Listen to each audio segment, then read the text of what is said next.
Hello, good morning. Good morning, everyone. My name is Birgit. I come from the Austrian Federal Ministry of Youth, which is at the moment part of the Austrian Prime Minister's office. But we are going to have elections by the end of this month, so the structure will change, and it always does after elections. And basically, I'm a program person. When I started to work for the Ministry of Youth, I started at the Youth Information Office, and I started in the very year when Austria joined the European Union, and I came then as a person who already had experience with Europe. So it was my first task was to get Austria into this system of European youth mobility programs. And that's sort of an area I have covered ever since, which is quite a long time. And I'm a person having a lot of experience with program management and implementation, and also with negotiating the new generations of all the programs we had in the past. And in times, the closer we get to program negotiation on a European Union level, we realize how important it is to have common ground, a common understanding on what it means, what is the value of those programs, what do we really aim for, what do we love in the programs, and what do we want to continue with. And I see this conference today as one of the stepping stones in this process of how can we even get better in implementing what we have, but also how can we find out what it is, what we really want to keep. There will be a program after 27, and we are in a process of starting to find out what should be in this program. So this is partly where we start this process and this conference. And I was asked to take you on a walk of ideas, to sort of open the field, the whole area of what we should consider and think about for this program generation, but also for being aware what the next program should bring to us, to young people, to Europe. And I don't do this often, but today I wrote a speech for myself to stay on track, and I never tried how it works together with this PowerPoint, so I have certain marks in my speech I should not overlook, so that I click, and Elisabeth, would you just show me where do I click? Okay, and I try to stay in mind. Okay.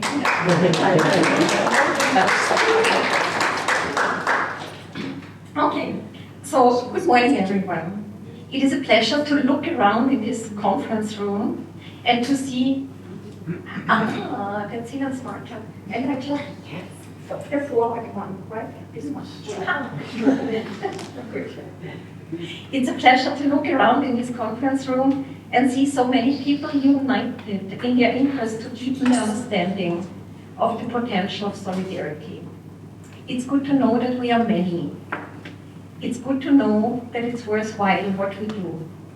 And it's even better to know that it's of value what we are trying to achieve. These are so many good things, and it gives us the impression that it could be easy to agree on what it is, this solidarity, and how we can deepen it. And here we are. If I would ask you now what it is, this concept of solidarity, what it includes, and how we could improve its effectivity in a European program structure, I suppose I might get even more different points of view than we have people in the room. And well, that is good as well. During today and tomorrow, these different angles and perceptions will be shared and shaped and reshaped, and each of us will take home a new and slightly different picture of how to continue. In my keynote, I will try to take you with me on a short walk into the wide field of European values and solidarity, and we will walk a bit in circles. And we are trying to find out what might be useful to use to achieve our goal. The widest possible circle, and here I click. Don't worry, it will not be that wide. It will be a long time ago, but we'll stay on our planet. If I would ask you, what would you say, what was the earliest sign of a civilized society? Which single act, which landmark comes to your mind when you think about the start of civilization? Development of language, probably, music, dance, pyramids, the first legal document, the Declaration of Human Rights. I agree. Now it would be interesting to see what you are thinking on a Mentimeter, something, but I did not prepare this. Let us stay old-fashioned. Just take a few seconds to think of something. Where did civilization start? You have something? Quest for fire. What? Quest for fire. For fire, yeah. Warm lunch, warm supper, I appreciate it. Anyone else? Broken bone healed. Ha! Ha! Oh wow, you are prepared. When the anthropologist Margaret Mead was asked this question about the start of civilization, she surprised her audience. I cannot do this anymore, but it's still a good story. Mead replied that the first sign of civilization is a healed bone. And why? She explained that wounded animals in the wild would have been hunted and eaten before their broken bones could heal. So a healed hip bone, the largest bone in the human body, it takes quite a time to heal, and that it could heal is a sign that a wounded person must have received help from others. She is said to have concluded that helping someone else through difficulty is where civilization starts. So there we are, at the beginning of civilization, started by an act of solidarity. Not much is known, and I'm trying the other direction. Not much is known about the origin of this broken and healed bone. It could have been found on any continent. It was there long before the concepts of race or ethnicity. We don't know if the human was part of a patriarchal or matriarchal community. We don't know if the people who were around followed a cult, a religion, the stars, or anything else. But we know something about this human who broke his or her bone. He or she was taken care of. Others were around, and they shared their resources, emotionally, physically, to support him or her. And this happened around 15,000 years ago. A human was being supported by concrete action by other humans, by people like us. To be fair, I have to say that we don't even know if this anecdote is true. If Margaret Mead really was in a conversation and she really said what she's reported to have said, but it doesn't matter that much. The story was told often and often, so obviously the story carries a strong message. A message of a value that was formed under difficult circumstances and that made people act accordingly. So this concept of an action was considered to be valuable and worthwhile to tell and worthwhile to be used for further action. And this is why it lived on. It was integrated into the identity of many groups and people. Because, yes, why? And here I close the first circle of thought I was trying to take you on. Let us move fast forward in time. I want to take you for another brief walk. What is a value? What is identity? Can a value be created? Probably by law, by religion, by political belief. What does it mean for our society? Do we all share the same values? Should we?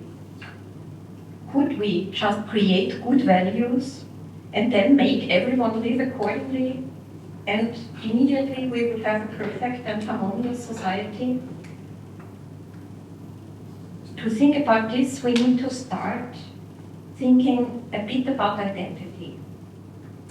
Identity, by definition, is a set of qualities, of beliefs, of personal traits, of appearances, of expressions that characterize a people, a group, a person. Identity is formed through heritage, through experience. It's shaped by social and cultural factors through life. Identity is never a final product, it's a process. And each person has more than one identity. A me identity, my appearance, my taste of music, my humor, a role identity, me as a firstborn child, as a daughter, as a friend, as a lecturer. And we all have a group identity. Probably some of us are bicycle riders, women, white people, all of us. An Austrian, a European, a soccer fan. Many of those identity factors are not my choice. Not all of them are under my control. And some of those elements might be conflicting whenever I look for what to do. But what does it do, this identity? Why do I need it? Psychology, sociology tell us that identity acts as a self-regulatory structure. It provides meaning, direction, a sense of self-control. It fosters internal harmony. It serves as a compass for behavior. And it enables individuals to orient themselves towards the future and establish long-term goals. And as identity guides behavior, all the elements that are parts of identity, they flow somewhere in me and they make me act. When I'm acting towards my mother as a daughter, they somehow make me follow the concept of daughter. Or when I'm a bicycle rider, I know what is expected of bicycle riders by society, and partly I fulfill this picture. I cannot change the society perception of what it is, but I can decide if I drive my bicycle around the world or just to the office. I decide if I cross red lights or if I follow all the traffic regulations. My age, my fitness, my role as a mother, they all influence how I carry out this role as bicycle rider. But even while I follow all the shaping elements and perceptions, I have personal room to maneuver in this concept. And from here, let us jump to the term European identity. We just heard we need identity as a behavioral compass, as an orientation towards the future to establish long-term goals. But which elements shape it?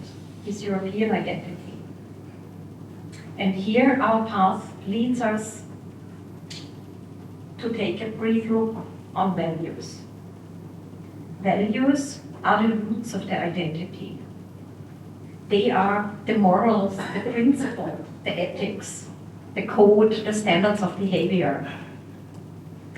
And value, the word in English says it beautifully, value is of value. It is what is important in life. Values are somehow our common heritage. They are what shapes our culture. The solidarity, as we mentioned in the story of this broken and healed bone, it's one of those values that we kept because it was valuable. So which principles, which ethics, which values do we consider important enough to define our European identity? The first element, and you mentioned it already, Katarina, the first element of European identity, I would say, we can see it in the historic process of how the Council of Europe and the European Union and its predecessor organizations were founded. The very first value everyone focused on was peace. What did it mean? It meant no more war among member states. No physical violence used to settle disputes. No use of torture, no death penalty. These values were based on lessons learned by a lot of wars having been waged on the European continent and the two world wars, of course. And the lessons that were learned there were brought into our foundations with the intention to keep those lessons alive for future, to enshrine them sort of in the treaties.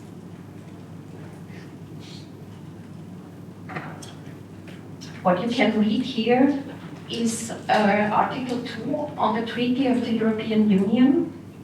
The Union is founded on the values of respect for human dignity, freedom, democracy, equality, rule of law, and respect for human rights, including the rights of persons belonging to minorities. These values, we could continue with these values are common to member states in a society where pluralism, non-discrimination, tolerance, justice, solidarity, and equality prevail. So what do we see here? First, we see there was a political need to define a togetherness and common ground. In other words, a European identity. But look at the elements of this common ground. Pluralism, non-discrimination, tolerance. Well, let us go back. Freedom, democracy, equality, rule of law. All those elements, they are much older than what we call the European identity. They were already common cultural heritage. They were lessons learned from different historic processes, lessons that we considered to be valuable, so we formulated them as values. Now, at this point, let us ask, is it only us Europeans who share these values? Of course not. You remember the bone, when you look at it, it has no color, it has no sex, it has no ethnicity, it has no religion. The value of solidarity, which was visible at this starting point of civilization, it cannot be limited to a certain culture. It is a common value, a human value, and it's embedded in one form or another in all contexts of humanity. Same with many other of these cornerstones as we see them in the treaty. Nevertheless, the way how historic processes went, what people, groups, societies learned from the historic processes they were in, and how these values of different societies were then connected to form a group identity, these are processes that might differ in the different areas of the world, and they may form different combinations of local identities. But would you know that Europe also has a motto?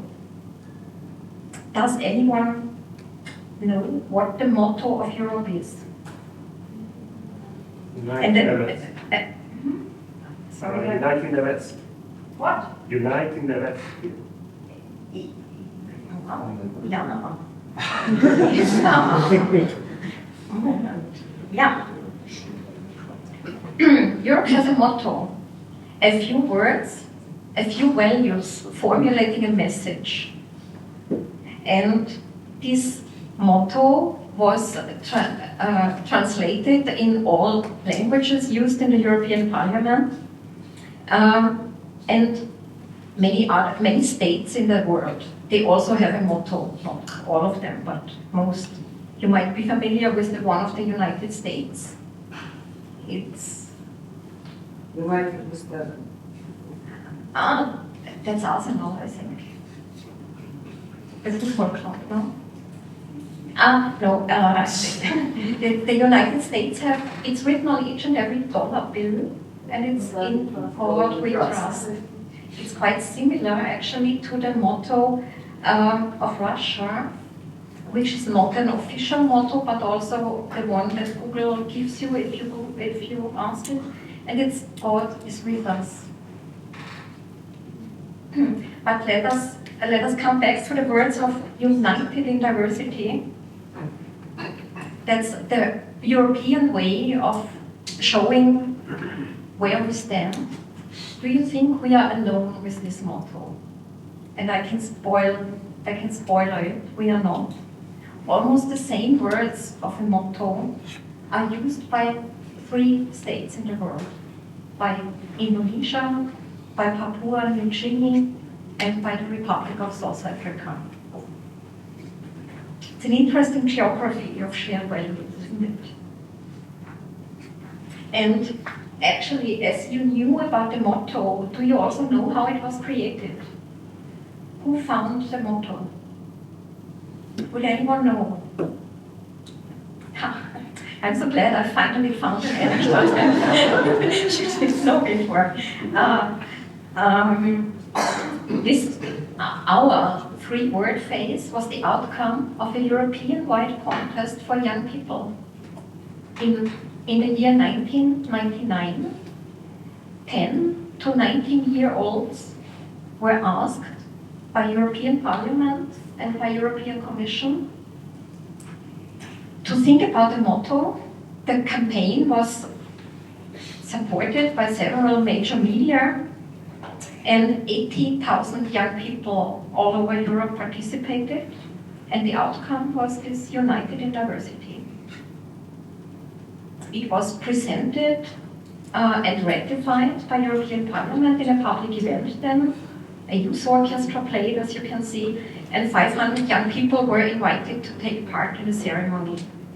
And then Nicole Fontaine, then President of the European Parliament, presented it in a speech in the year 2000, a speech at the European Council, quite an important meeting of ministers and head of states.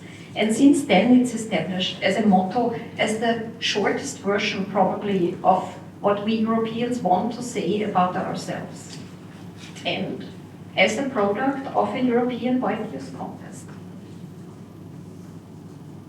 Okay, but let us draw back from the motto to the longer versions of European values again.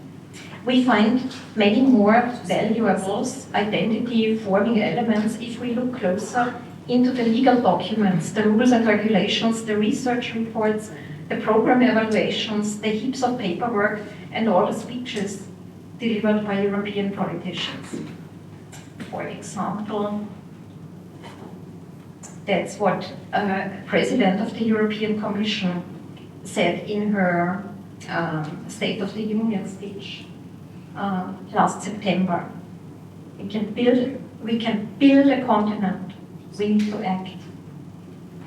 You can be who you want to be. You can love who you want. You can aim as high as you want. Many value parts, difficult to combine, difficult to achieve. But in the speech of the President of the Commission, or another body, when heads of state and government met in Reykjavik May last year, they wrote a paper which is quite full of good references, and one of them is this: we have a common responsibility to fight autocratic tendencies and growing threats to human rights, democracy, and rule of law. Those core values are the bedrock of our continued freedom, peace, prosperity, and security for Europe. Here we find a combination of things. Identity is not only what we are for, it's also what we are up to against. And finally, you might all recognize this line: the Union is built on solidarity. It's the first sentence of the regulation of the current European Solidarity Core Program. The message is also there in the Erasmus program, not as prominent, not in one sentence, but embedded in the structure of it and the activities. And it means something. It means if we put European Union youth mobility programs into life, it means we introduce solidarity behavior to the next generation. And it strengthens the solidarity experience of everyone who is involved and who sees the effects. It makes solidarity a long-lasting component of one's own life and of the life of others.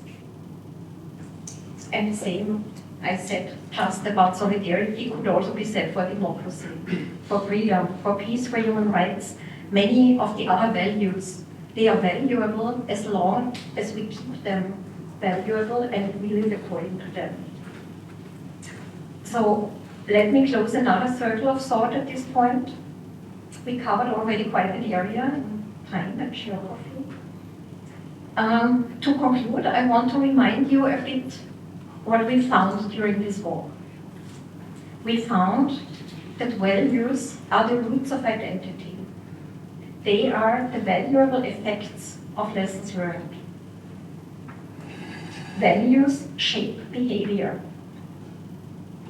Values are floating, they change over time. If we don't need them anymore, we neglect them. Then they lose value. But wherever a value is used, wherever it shapes action, the value unfolds its power and inspires a new generation. So, solidarity is an ancient value. It grew with humanity, and humanity grew with it. Let us be proud of being shaped by solidarity, not only of ours, but of the solidarity that was carried out through this development of human civilization, because we are products of it, this way or another. Let us continue to use it and carefully cultivate it for good use in the future. Thank you.